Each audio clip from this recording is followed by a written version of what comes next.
Welcome to Media Availability with Connor Ingram, NHL's Utah goalkeeper. Today, Connor was named a finalist for the 2023-24 Bill Masterton Trophy. It's great that we have this incredible recognition behind our first ever player availability with Connor today. We're going to jump right into media questions. So if you have a question, go ahead, send me a chat.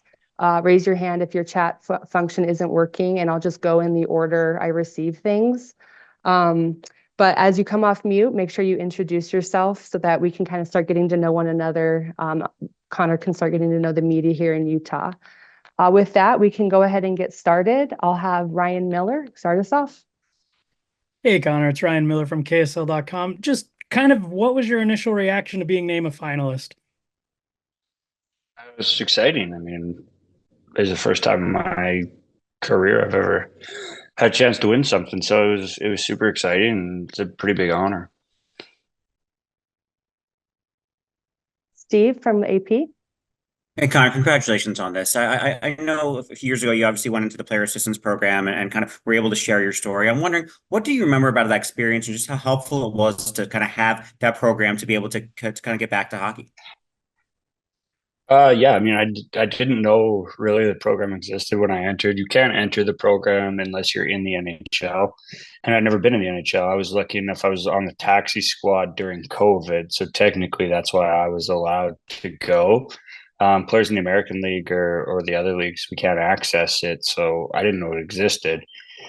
And yeah, I was in Dallas. I woke up that day and just said, I don't want to do this anymore. And I went to the rink quickly. I had a coach talk to me about the program and say, let's get you some help, and then you can decide what you want to do. So it was a whirlwind when it happened, and it's scary and intimidating. But I mean, once you get there, it's time to put your work boots on and get better.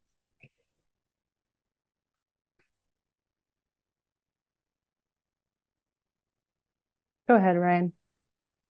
Hey, Connor, what was kind of your motivation to share your story publicly?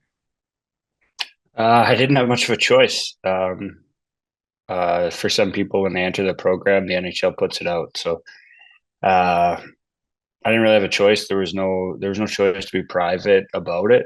And I figured once it was out there, why not just tell your story and see if it helps somebody else? So for me, I mean, it's a touchy subject and not a lot of people like to talk about.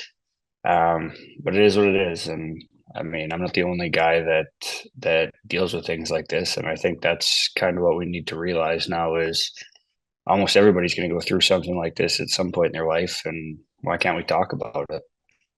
Along those lines, how do you think your story can help others? I know for me, I like you hear the things about OCD. Like I don't have a clean apartment or care what way the labels are looking. So I didn't know that OCD had other forms. And for me to go and find out that, other people are kind of going through what I went through was big. So if if somebody can read something or watch something and say, hey, that's kind of what I'm dealing with too. I mean, that's all it takes. I found that was a huge step for me. And if I can be that for somebody else, why not? And you said you didn't want to do it anymore, referring to hockey, obviously. When did that come back? When did that desire start to come back?